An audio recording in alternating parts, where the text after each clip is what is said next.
premis de la Generalitat a la promoció de l'ús del valencià en els llibrets de Falla ja tenen guanyadors.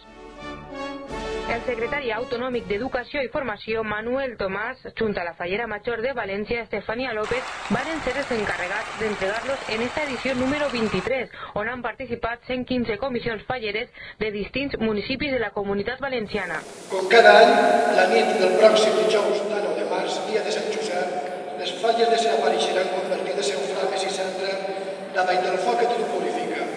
Els testimonis del que s'ha compartit i s'ha sentit no desapareixeran mai cremats en la fusta, sinó que tots aquests tesors quedaran immortals per a la memòria dels segles que vindran, plasmades en les paraules i guardades entre les pàgines dels vostres llibres de Falla.